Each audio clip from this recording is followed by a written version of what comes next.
ಧರ್ಮಸ್ಥಳ ಚಲೋ ಆರಂಭಿಸಿದ ಬಿಜೆಪಿ ನಾಯಕರು ಇಂದು ಧರ್ಮಸ್ಥಳಕ್ಕೆ ಬಂದು ತಲುಪಿದ್ದಾರೆ. ನೂರಾರು ಕಾರುಗಳಲ್ಲಿ ಬೆಂಗಳೂರಿನಿಂದ ಧರ್ಮಸ್ಥಳಕ್ಕೆ ಎಸ್ಆರ್ ವಿಶ್ವನಾಥ್ ನೇತೃತ್ವದಲ್ಲಿ ರ್ಯಾಲಿ ಮೂಲಕ ಧರ್ಮಸ್ಥಳಕ್ಕೆ ಆಗಮಿಸಿದ್ದಾರೆ. ಇನ್ನು ಧರ್ಮಸ್ಥಳಕ್ಕೆ ಬಂದ ಬಿಜೆಪಿ ನಾಯಕರಿಗೆ ದ್ವಾರದ ಬಳಿಗೆ ಚಂಡೆ ವಾದ್ಯದ ಮೂಲಕ ಅದ್ದೂರಿಯಾಗಿ ಸ್ವಾಗತವನ್ನು ಕೋರಲಾಯಿತು. ಸ್ಥಳದಲ್ಲಿ ಬಿಗಿ ಭದ್ರತೆ ಒದಗಿಸಲಾಗಿದ್ದು ಧರ್ಮಸ್ಥಳದ ಜೊತೆಗೆ ನಾವಿದ್ದೇವೆ ಅಂತ ನೈತಿಕ ಬೆಂಬಲವನ್ನು ವ್ಯಕ್ತಪಡಿಸಿದ್ದಾರೆ.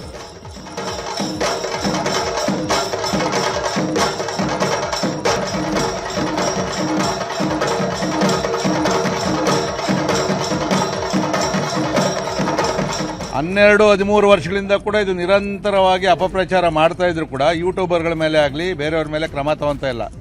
ನಮ್ಮ ಯಾರೋ ಒಬ್ಬ ಹಿಂದೂ ಕಾರ್ಯಕರ್ತ ಸಣ್ಣದಾಯ್ತು ಅಂದರೆ ತುಮಕೂರಲ್ಲಿ ಹೋಗಿ ಅರೆಸ್ಟ್ ಮಾಡ್ಕೊಂಡು ಬರ್ತಾರೆ. ಆ ಕ್ಷಣದಲ್ಲಿ ಕೇಸ್ಗಳನ್ನು ಬುಕ್ ಮಾಡ್ತಕ್ಕಂಥದ್ದು ಇದು ಈ ಸರ್ಕಾರದ ನಿಲುವು. ಈಗಾಗಲೇ ಸರ್ಕಾರಕ್ಕೂ ಗೊತ್ತಾಗಿದೆ ಇದೇನು ಖಾಲಿ ಪೆಟ್ಟಿಗೆ ಅಂತೇಳಿ ನಾನು ಹೇಳಿಲ್ಲ, ಡಿ ಕೆ ಶಿವಕುಮಾರ್ ಅವರು ಹೇಳಿದ್ದಾರೆ. ಇದು ದೊಡ್ಡ ಷಡ್ಯಂತ್ರ ಅಂತ ಹೇಳ್ತಕ್ಕಂಥ ಮಾತನ್ನು ಕೂಡ ಈಗಾಗಲೇ ಅವರು ಕೂಡ ಹೇಳಿದ್ದಾರೆ.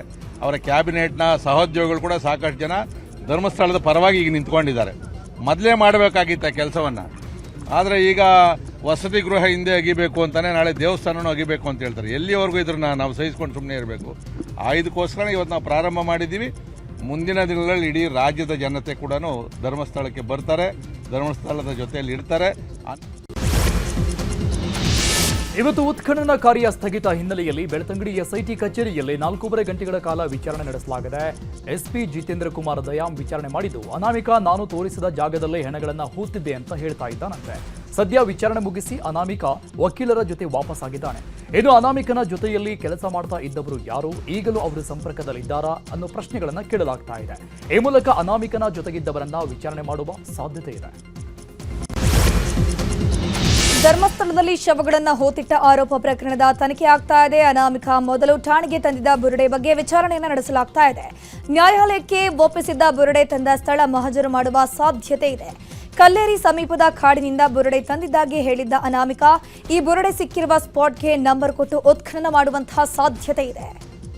ಇನ್ನು ಧರ್ಮಸ್ಥಳ ಎಸ್ಐಟಿ ತನಿಖೆ ನಿರ್ಣಾಯಕ ಘಟ್ಟವನ್ನು ತಲುಪಿದ್ದು, ಅನಾಮಿಕ ತೋರಿಸಿದ ಸ್ಥಳಗಳನ್ನ ಎಸ್ಐಟಿ ಪರಿಶೀಲನೆ ಮಾಡ್ತಾ ಇದೆ. ಸ್ಪಾಟ್ ನಂಬರ್ 6ರ ಹೊರತು ಬೇರೆಲ್ಲೂ ಕಳೆಬರ ಸಿಕ್ಕಿಲ್ಲ.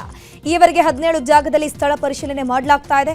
ಇನ್ನು 1994ರಿಂದ 2014ರವರೆಗೆ ನಡೆದಿದೆ ಎನ್ನಲಾದ ಘಟನೆಗಳ ಬಗ್ಗೆ ಎಸ್ಐಟಿ ದಾಖಲೆಯನ್ನ ಸಂಗ್ರಹ ಮಾಡಿದೆ. ಸದ್ಯ ಅನಾಮಿಕ ನೀಡಿದ ಹೇಳಿಕೆಗಳೊಂದಿಗೆ ದೊರೆತಂತಹ ದಾಖಲೆ ಪತ್ರಗಳ ತಾಳೆ ಹಾಕಲಾಗ್ತಾ ಇದೆ. ಧರ್ಮಸ್ಥಳದಲ್ಲಿ ಶವಗಳ ಹೂತಿಟ್ಟ ಪ್ರಕರಣ ಸಂಬಂಧಪಟ್ಟಂಗೆ ಎಸ್ಐಟಿ ಕಚೇರಿಗೆ 2ನೇ ದೂರುದಾರ ಜಯಂತ್ ಆಗಮಿಸಿದ್ದಾರೆ. ಧರ್ಮಸ್ಥಳದಲ್ಲಿ ದಾಖಲಾಗಿದ್ದ 160 ಯುಡಿಆರ್ ಕೇಸ್ಗಳ ದಾಖಲೆಗಳನ್ನು ತೆಗೆದುಕೊಂಡು ಬಂದಿದ್ದಾರೆ. ಅದರಲ್ಲಿ ಒಂದು ಕೇಸನ್ನ ಐಪಿಸಿ 302, ಐಪಿಸಿ 201 ಅಡಿಯಲ್ಲಿ ದಾಖಲಿಸಿದ್ದಾರೆ. ಆದರೆ ಒಂದೇ ದಿನದಲ್ಲಿ ಅದನ್ನ ಅಪರಿಚಿತ ಶವ ಅಂತ ಮಣ್ಣು ಮಾಡಿದ್ದಾರೆ. ಹಾಗಾದ್ರೆ ಆ ಕೇಸ್ ತನಿಖೆ ಯಾಕೆ ಮಾಡಿಲ್ಲ? ಯಾರು ಸಾಕ್ಷ್ಯ ನಾಶ ಮಾಡಿದ್ರು ಅದರ ಬಗ್ಗೆ ತನಿಖೆ ಆಗಿಲ್ಲ. ಹೀಗಾಗಿ ಆ ಕೇಸ್ನ ದಾಖಲೆಗಳ ಸಮೇತ ಎಸ್ಐಟಿ ಕಚೇರಿಗೆ ಆಗಮಿಸಿ ಅಧಿಕಾರಿಗಳಿಗೆ ದಾಖಲೆ ಕೊಟ್ಟು ವಾಪಸ್ಸಾಗಿದ್ದಾರೆ. ಧರ್ಮಸ್ಥಳಕ್ಕೆ ಕಳಂಕ ಬರ್ತಿರುವ ಹಿನ್ನೆಲೆಯಲ್ಲಿ ಧಾರವಾಡದಲ್ಲಿ ಭಕ್ತಾದಿಗಳು ಕೆಸಿಡಿ ವೃತ್ತದಲ್ಲಿರುವ ಶ್ರೀ ಗಣೇಶ ದೇಗುಲದಲ್ಲಿ ವಿಶೇಷ ಪೂಜೆಯನ್ನು ಸಲ್ಲಿಕೆ ಮಾಡಿದ್ದಾರೆ. ಧರ್ಮಸ್ಥಳ ಭಕ್ತರ ವೇದಿಕೆಯಿಂದ ಪೂಜೆ ಮಾಡಿಸಲಾಗಿದ್ದು, ಧರ್ಮಸ್ಥಳ ಮೇಲೆ ಬಂದಿರುವ ಕಳಂಕ ನಿವಾರಣೆಯಾಗಬೇಕು ಅಂತ ಗಣೇಶನ ಬಳಿ ಸಂಕಲ್ಪ ಮಾಡಿದ್ದಾರೆ. ಆಗಲೇ ವಿಘ್ನ ನಿವಾರಣಕ್ಕಾದಂಥ ಗಣಪತಿಗೆ ವಿಘ್ನ ನಿವಾರಣಾ ಒಂದು ಪೂಜೆಯನ್ನು ಮಾಡಿಸಿದ್ವಿ ನಾವೆಲ್ಲ ಭಕ್ತ ಒಂದು ವೇದಿಕೆ ಮುಖಾಂತರ. ಧರ್ಮಸ್ಥಳ ಹೆಸರನ್ನು ಹಗಲೆಲ್ಲ ಏನು ಒಂದು ಹೆಸರು ಅಲ್ಲಿ ಒಂದು ಏನು ಹೆಸರು ಕೆಡಿಸೋ ಅಂತ ಕೆಲಸ ನಡೀತಾ ಇದೆ. ಅನಾಮಿಕರಿಂದ ಅವರು ಸುಳ್ಳು ಆಪಾದನೆಯನ್ನು ಹೊರಿಸ್ತಾ ಇದ್ದಾರೆ. ವಿಘ್ನಗಳು ನಿವಾರಣೆ ಆಗಲಿ ಅಂಥೇಳಿ ಧಾರವಾಡದ ಏನು ಪ್ರಸಿದ್ಧ ಸಿದ್ಧಿ ವಿನಾಯಕನ ಏನು ವಿಘ್ನ ನಿವಾರಣಕ ಮಹಾಗಣಪತಿಗೆ ಎಲ್ಲರ ಭಕ್ತ ವೃಂದದ ಪರವಾಗಿ ಪೂಜೆಯನ್ನು ಮಾಡಿಸಿದ್ವಿ ಇವತ್ತು. ಧರ್ಮಸ್ಥಳದ ಪರವಾಗಿ ಮೈಸೂರಿನ ಗಾಂಧಿ ವೃತ್ತದಲ್ಲಿ ಜೈನ ಸಮುದಾಯದಿಂದ ಶಾಂತಿಯುತ ಮೌನ ಪ್ರತಿಭಟನೆ ಮಾಡಲಾಗಿದೆ. 108 ಆಚಾರ್ಯ ಶ್ರೀ ಪುಣ್ಯಸಾಗರ ಮುನಿ ಮಹಾರಾಜರ ನೇತೃತ್ವದಲ್ಲಿ ಮೌನ ಪ್ರತಿಭಟನೆ ನಡೆದಿದ್ದು, ಭಿತ್ತಿ ಪತ್ರಗಳನ್ನು ಹಿಡಿದು ನೂರಾರು ಮಂದಿ ಪ್ರತಿಭಟನೆಯಲ್ಲಿ ಭಾಗಿಯಾಗಿದ್ದಾರೆ.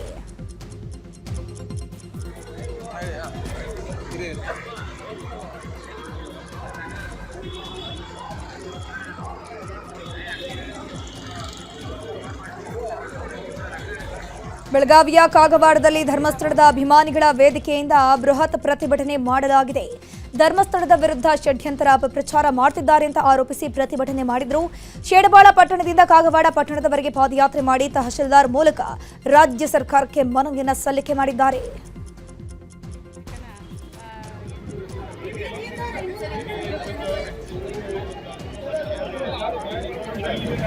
ಈಗಾಗಲೇ ನಾವು ಈ ಪಾದಯಾತ್ರೆ ಮೂಲಕ ಕಾಗವಾಡದ ಬಸ್ ನಿಲ್ದಾಣ ಹತ್ತಿರ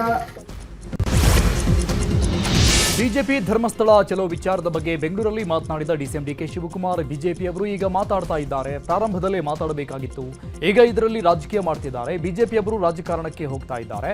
ಹಿಂದುತ್ವ ನಮ್ಮ ಮನೆ ಆಸ್ತಿ ಅಂತ ತಿಳಿದುಕೊಂಡಿದ್ದಾರೆ. ಬಿಜೆಪಿಯವರದ್ದು ರಾಜಕಾರಣ ಬಿಟ್ಟು ಬೇರೇನೂ ಇಲ್ಲ. SIT ಮಾಡಿದಾಗ ದೂರು ಕೊಟ್ಟಾಗ ಯಾಕೆ ಮಾತಾಡಲಿಲ್ಲ? ಧರ್ಮಸ್ಥಳದ ಬಗ್ಗೆ ಪ್ರೀತಿ ಇಲ್ಲ, ರಾಜಕಾರಣ ಮಾಡೋಕೆ ಮಾತ್ರ ಧರ್ಮಸ್ಥಳ ಬೇಕಷ್ಟೇ. ಈ ಪ್ರಕರಣದಲ್ಲಿ ಅನ್ಯಾಯ ಆಗಲು ಬಿಡಲ್ಲ. ಇದರ ಹಿಂದೆ ಯಾರಿದ್ದರೂ ಅವರ ವಿರುದ್ಧ ಕ್ರಮ ಆಗುತ್ತೆ. ಯಾರೋ ಒಬ್ಬ ಕುಮ್ಮಕ್ಕು ಕೊಡ್ತಾ ಇದ್ದಾನೆ ಎಂದಿದ್ದಾರೆ. ಇನ್ನು ಇದೇ ವಿಚಾರವಾಗಿ ಸಚಿವ ಮಧು ಬಂಗಾರಪ್ಪ, ಡಿ ಸುಧಾಕರ್, VR ಪಾಟೀಲ್, ಚಲುವರಾಯಸ್ವಾಮಿ ಕೂಡ ಪ್ರತಿಕ್ರಿಯಿಸಿದ್ದಾರೆ. ಅವರು ಹಿಂದುತ್ವ ನಮ್ಮನೆ ಆಸ್ತಿ ಅಂತ ತಿಳ್ಕೊಂಡ್ಬಿಟ್ಟವ್ರೆ. ನಾನು ಇದರಲ್ಲಿ ಬಿಜೆಪಿಯವ್ರದ್ದು ಬರೀ ರಾಜಕಾರಣನೇ ಬಿಟ್ಟರು ಬೇರೆ ಏನೂ ಇಲ್ಲ. ಯಾಕೆ ಸ್ಟಾರ್ಟಿಂಗಿಂದ ಮಾತಾಡಲಿಲ್ಲ? ಫಸ್ಟ್ ಡೇ SIT ಮಾಡಿದಾಗ ಯಾಕೆ ಮಾತಾಡಲಿಲ್ಲ? ಫಸ್ಟ್ ಡೇ ಅವನು ಯಾರೋ ಕಂಪ್ಲೇಂಟ್ ಕೊಟ್ಟಾಗ ಇವೊಂದು ಕಂಪ್ಲೇಂಟ್ ಸರಿ ಇಲ್ಲ ಅಂತ ಯಾಕೆ ಹೇಳಲಿಲ್ಲ? ಇವರು ಒಬ್ಬರು ಮಾತಾಡಲಿಲ್ಲ. ಧರ್ಮಸ್ಥಳದ ಬಗ್ಗೆ ಪ್ರೀತಿಗಿಲ್ಲ ಅವ್ರಿಗೆ. ರಾಜಕಾರಣ ಮಾಡಕ್ಕೆ ಧರ್ಮಸ್ಥಳ ಬೇಕು ಅವ್ರಿಗೆ. ಒಂದು ಭಾವನೆಗಳಿರ್ತದೆ, ಒಬ್ಬರು ಒಂದು ವಿಶ್ವಾಸ ಇರ್ತದೆ. ಆದರೆ ಕಾನೂನು ಬಂದಾಗ ಕಾನೂನಿಗೆ ಬಿಟ್ಟು ಬಿಡಬೇಕಾಗ್ತದೆ. ಅದಕ್ಕೆ ನಾನು ಸ್ವಾಭಾವಿಕವಾಗಿ ನಾನು ಯಾವಾಗಲೂ ಕೂಡ ಎಲ್ಲೇ ಹೋದ್ರೂ ಹೇಳ್ತೀನಿ, ಧಾರ್ಮಿಕವಾಗಿ ನಾವು ಯಾವತ್ತೂ ಕೂಡ ಅದನ್ನು ಮಾತಾಡದೆ ಅದ್ರ ಬಗ್ಗೆ ಕಾನೂನು ಬೇಗ ತೀರ್ಮಾನ ಮಾಡಿ ಅದು ಕ್ಲೋಸ್ ಆಗಿಬಿಡ್ಬೇಕು. ಅದಕ್ಕೆ ನಾನು ಅದು ವೈಯಕ್ತಿಕವಾಗಿ ನಾನೇನು ಹೇಳೋದು. ಆಮೇಲೆ ಯಾರು ವೈಯಕ್ತಿಕವಾಗಿ ಅದ್ರ ಬಗ್ಗೆ ಏನಾದ್ರು ವಿಶ್ಲೇಷಣೆ ಮಾಡಿದ್ರೆ ಅವ್ರು ಉತ್ತರ ಕೊಡಬೇಕಾಗುತ್ತೆ. ಆದರೆ ಸೂಕ್ಷ್ಮ ಇರೋದ್ರಿಂದ ನಾನು ಅದು ಹೆಚ್ಚು ಚರ್ಚೆ ಸರ್ಕಾರದ ನಾನಿರೋದ್ರಿಂದ ಅದಕ್ಕೆ ಸೂಕ್ತವಾಗಿ ಉತ್ತರ ಕೊಡಬೇಕಾಗಿದ್ದು ಪರಮೇಶ್ವರ್ ಸರ್, ಹೋಮ್ ಮಿನಿಸ್ಟರ್ ಅವರಿಗೆ. ನಾನೊಂದು ಸ್ಟೇಟ್ಮೆಂಟ್ ಕೊಡೋದು ಅವರಿಗೆ ಸಂಪೂರ್ಣ ಮಾಹಿತಿ ಇರುತ್ತದೆ. ತನಿಖೆ ಏನು ನಡೀತದೆ ಅನ್ನೋದೇ ಅವರೊಬ್ಬರಿಗೆ ಗೊತ್ತಿರುತ್ತೆ, ಮುಖ್ಯಮಂತ್ರಿಗಳಿಗೆ ಗೊತ್ತಿರುತ್ತೆ. ನಾನು ಅದರಲ್ಲಿ ವಿಚಾರ ಗೊತ್ತಿಲ್ಲದೆ ಮಾತಾಡೋಕೆ ಹೋಗಬಾರ್ದು. SIT ಫೈನಲ್ ವರದಿ ಬರೋವರೆಗೂ ನಾನು ಮಾತಾಡೋಲ್ಲ. ಯಾಕಂದರೆ ಒಂದು ತನಿಖಾ ತಂಡ ತನಿಖೆ ಮಾಡ್ತಾ ಇದೆ, ತನಿಖಾ ವರದಿ ಬರೋವರೆಗೂ ನಾನು ಮಾತಾಡೋದಿಲ್ಲ. ಯಾಕಂದರೆ ತಪ್ಪಾಗ್ತದೆ. ಪ್ರಾರಂಭದಲ್ಲಿ ಮೂಳೆಗಳು ಸಿಕ್ಕುವಂಥ ಇದೇ ಪೇಪರ್ದಲ್ಲಿ ವರದಿ ಬಂತು. ಆಮೇಲೆ ಮತ್ತೊಬ್ಬ ಮನೆ ಬಂದಿದ್ದಾನೆ, ನಾನೇ ಹುದ್ದಿದ್ದೀನಿ, ನಾನೇ ಹೇಳ್ತೀನಿ ಅಂತ ಅವನು ಮತ್ತೊಬ್ಬ ಬಂದಿದ್ದಾನೆ. ಇನ್ನು ಯಾವ್ಯಾವ ತಿರುವು ಪಡಿತದೋ ಗೊತ್ತಿಲ್ಲ. ಈ ಸಂದರ್ಭದಲ್ಲಿ ಅದರ ಬಗ್ಗೆ ಒಂದು ನಿಲುವಿಗೆ ಬರೋದು ಕಷ್ಟ. ಈ SIT ರಚನೆ ಮಾಡೋದು ಹೆಗಡೆಯವ್ರ ಬಗ್ಗೆ ಅಥವಾ ದೇವಸ್ಥಾನ ಮಂಜುನಾಥನ ಬಗ್ಗೆ ಅಲ್ಲ. ಅಲ್ಲಿ ಯಾಕೆ ಈ ಥರ ಕೊಲೆಗಳು ನಡೀತಾವೆ ಅನ್ನೋದಂಥ ವರದಿಯನ್ನು ತನಿಖೆ ಮಾಡೋದಕ್ಕೆ SIT ಮಾಡಿದ್ದಾರೆ. SIT ಮಾಡಬೇಕು ಅಂತ ಬೇಡಿಕೆ ಇತ್ತು.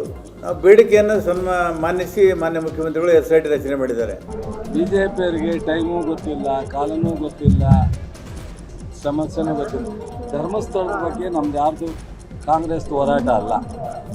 ಪ್ರಜಾಪ್ರಭುತ್ವದ ವ್ಯವಸ್ಥೆಯಲ್ಲಿ ಒಬ್ಬ ಸಾಮಾನ್ಯ ಮನುಷ್ಯ ಏನಾದ್ರು ಕೇಳಿದ್ರು ಅದಕ್ಕೂ ಒಂದು ಗೌರವಿಸ್ತಕ್ಕಂಥದ್ದು ಅನಿವಾರ್ಯ. ಡೆಮಾಕ್ರಸಿನಲ್ಲಿ ಒಂದು ಕೋರ್ಟಿಂದ ರೆಫರೆನ್ಸ್ ಬಂದಿದೆ. ಒಬ್ಬ ಅನಾಮಧೇಯ ಇದ್ರ ಬಗ್ಗೆ ಅನೇಕ ಬಾರಿ ಪ್ರತಿಭಟನೆ. ಈಗ ಒಂದು ಎಂಡಾಗುತ್ತೆ. ಧರ್ಮಸ್ಥಳದ ಬಗ್ಗೆ ಅವ್ರಿಗೇನಿದೆ ಅದಕ್ಕಿಂತ ಯಾರಿದೆ. ಇದರಲ್ಲೂ ರಾಜಕಾರಣ ಬಳಸ್ಕೊಳ್ಳೋದಕ್ಕೆ, ಇದರಲ್ಲೂ ರಾಜಕೀಯ ಬೆಳೆಸೋಕ್ಕೆ ಹೋಗೋರಿಗೆ ಏನು ಹೇಳೋಕ್ಕಾಗುತ್ತೆ? ಧರ್ಮಸ್ಥಳ ಪ್ರಕರಣದಲ್ಲಿ ಸರ್ಕಾರದಲ್ಲಿ ಇದ್ದವರಿಂದಲೇ ಷಡ್ಯಂತರ ನಡೆಯುತ್ತಿದೆ ಅಂತ ಕೇಂದ್ರ ಸಚಿವ ಪ್ರಹ್ಲಾದ್ ಜೋಶಿ ಆರೋಪವನ್ನು ಮಾಡ್ತಿದ್ದಾರೆ. ಹುಬ್ಬಳ್ಳಿಯಲ್ಲಿ ಮಾತನಾಡಿರುವಂತಹ ಅವರು, ದೇಶದ ಅಸ್ಮಿತೆ, ನಂಬಿಕೆ ಹರಣ ಆಗ್ತಾ ಇದೆ. ಹಿಂದೂಗಳ ಭಾವನೆ ಹತ್ತಿಕ್ಕಿ ಜನರ ಭಾವನೆಗಳ ಜೊತೆ ಸರ್ಕಾರ ಚೆಲ್ಲಾಟವಾಡ್ತಾ ಇದೆ. ಷಡ್ಯಂತರದ ಭಾಗವಾಗಿ ಸರ್ಕಾರದಲ್ಲಿರೋರೇ ಕೆಲಸವನ್ನು ಮಾಡ್ತಿದ್ದಾರೆ. ಸಿಎಂ ಮತ್ತು ಎಡಪಂಥೀಯ ವಿಚಾರಧಾರೆ ವ್ಯಕ್ತಿಗಳಿಂದ ಷಡ್ಯಂತರ ನಡೀತಾ ಇದೆ. ಉದ್ದೇಶಪೂರ್ವಕವಾಗಿ ಹೀಗೆ ಮಾಡಲಾಗ್ತಾ ಇದೆ. ಡಿಕೆಶಿನ ಷಡ್ಯಂತ್ರ ನಡೀತಿದೆ ಅಂತ ಹೇಳಿದ್ದಾರೆ. ಹಾಗಾದ್ರೆ ಷಡ್ಯಂತ್ರ ಮಾಡ್ತಿರೋರು ಯಾರು ಅಂತ ಕಿಡಿಕಾರಿದ್ರು. ಧರ್ಮಸ್ಥಳದ ಬಗ್ಗೆ ಇಲ್ಲಿ ಕೂತಂತ ನೀವು ಅನೇಕ ಪತ್ರಕರ್ತರು ಭಾಳ ರೆಗ್ಯುಲರ್ ಆಗಿ ಹೋದಾಗಂಥವ್ರು ಕೆಲವರು ಇದ್ದಾರೆ. ಅದೇನು ಕಿಮ್ಮತ್ತಿಲ್ಲ. ಹಿಂದೂಗಳ ಭಾವನೆಗಂದ್ರೆ ನಿಮಗೆ DJ KG ಒಳಗೆ ಯಾರೋ ಯಾವನೋ ಒಬ್ಬ ಹಾಕ್ಯಾನಂತ MLA ಮನಿನ ಸುಟ್ಟು ಹಾಕಿದ್ರೆ, ಇಡೀ ವಾತಾವರಣ ಪ್ರಕ್ಷುಬ್ಧ ಮಾಡಿದ್ರೆ, ಅವಾಗ ಸಿದ್ದರಾಮಯ್ಯನವರು ರಿಯಾಕ್ಷನ್ ಏನಿತ್ತು? ವಿರೋಧ ಪಕ್ಷದೊಳಗಿದ್ದ ಭಾವನೆಗಳಿಗೆ ಹರ್ಟ್ ಹಾಕಿದ್ದಕ್ಕೆ ಮಾಡ್ಯಾರಂತ. ಹಿಂದೂಗಳ ಯಾವ ಭಾವನೆಗಳಿಗೂ ಕಿಮ್ಮತ್ತಿಲ್ವ ನಿಮ್ಗೆ? ಅವನ ಅರೆಸ್ಟ್ ಮಾಡಿ ಹಾಕಿಟ್ಕೊಂಡಿಲ್ಲ. ಯಾರು ರಕ್ಷಣೆ ಕೊಡ್ತಾ ಇದ್ದಾರೆ ಅವ ಯಾರವ? ಮುಚ್ಕೊಂಡು ಅಡ್ಯಾಡ್ತಾನೆ. ಅವ್ನು ಸೆಕ್ಯೂರಿಟಿ ಕೊಟ್ಟು ಅವ್ನು ಹಿಂದೆ ಇವ್ರು ಬೆನ್ನ ಹತ್ತಾರ. DK ಶಿವಕುಮಾರ್ ಅವರು ಷಡ್ಯಂತ್ರ ಅಂತ ಹೇಳ್ತಾರೆ. ಅಂದರೆ ಗೃಹ ಮಂತ್ರಾಲಯ ವಿಫಲ ಆಗ್ಯದ ಅಂತ DK ಶಿವಕುಮಾರ್ ಹೇಳಕ್ ಹೊರಟಿದ್ದಾರೆ, ಅಥವಾ ಮುಖ್ಯಮಂತ್ರಿಗಳು ಇದನ್ನು ಮಾಡಿಸಿದ್ದಾರೆ ಅಂತ ಹೇಳಕ್ ಹೊರಟಿದ್ದಾರೆ DK ಶಿವಕುಮಾರ್ ವಿರುದ್ಧ. ಧರ್ಮಸ್ಥಳದ ಪಾವಿತ್ರ್ಯಕ್ಕೆ ಧಕ್ಕೆ ತರುವುದು ಸರಿಯಲ್ಲ ಅಂತ ಉಡುಪಿಯ ಪರ್ಯಾಯ ಪುತ್ತಿಗೆ ಮಠ ಸುಗುಣೇಂದ್ರ ತೀರ್ಥ ಶ್ರೀ ಹೇಳಿಕೆ ಕೊಟ್ಟಿದ್ದಾರೆ. ಈ ಕುರಿತು ಮಾತನಾಡಿದ ಅವರು, ಧರ್ಮಸ್ಥಳ ಐತಿಹಾಸಿಕ ಶ್ರದ್ಧಾ ಕೇಂದ್ರವಾಗಿದೆ. ಹೋರಾಟದ ಹೆಸರಲ್ಲಿ ಕ್ಷೇತ್ರದ ಪವಿತ್ರತೆ, ಗೌರವಕ್ಕೆ ಧಕ್ಕೆ ತರುವ ಹುನ್ನಾರವನ್ನ ಸಹಿಸೋದಿಲ್ಲ. ತನಿಖಾ ಹಂತದಲ್ಲಿ ಇರುವಾಗ ವ್ಯಾಪಕ ಗೊಂದಲ ಮೂಡಿಸ್ತಾ ಇರುವುದನ್ನು ನೋಡಿದ್ರೆ ಇದು ಪೂರ್ವ ನಿಯೋಜಿತ ಅನಿಸ್ತಾ ಇದೆ ಅಂತ ಹೇಳಿದ್ದಾರೆ. ಸ್ಥಳ ಕ್ಷೇತ್ರದ ಬಗ್ಗೆ ನಡೀತಾ ಇರತಕ್ಕಂತಹ ಅಪಚಾರವನ್ನು ನೋಡಿ ಮತ್ತೆ ಕೇಳಿ ನಮಗೆ ತುಂಬ ಆಘಾತವಾಗಿದೆ. ಒಂದಲ್ಲ ಒಂದು ರೀತಿಯಲ್ಲಿ ಕ್ಷೇತ್ರದ ಪಾವಿತ್ರ್ಯಕ್ಕೆ, ಘನತೆಗೆ ಕುಂದು ತರುವ ಒಂದು ಉದ್ದೇಶ ಇದರಲ್ಲಿ ಇದ್ದ ಹಾಗೆ ಕಂಡು ಬರ್ತಾ ಇದೆ. ತನಿಖೆಯ ಹಂತದಲ್ಲಿ ಯಾರೂ ಕೂಡ ಊಹಾಪೋಹಗಳನ್ನು, ವದಂತಿಗಳನ್ನು ಆಧರಿಸಿ ಪಾವಿತ್ರ್ಯಕ್ಕೆ ಧಕ್ಕೆ ತರುವುದು ಅದು ಅತ್ಯಂತ ಶೋಚನೀಯ ಹಾಗೂ ಖಂಡನೀಯ. ತನಿಖೆಯ ಒಂದು ಸಮಾಪ್ತಿಯನ್ನು, ಅದರ ಒಂದು ಅಂತ್ಯವನ್ನು ನಾವು ಕಾಣಬೇಕು.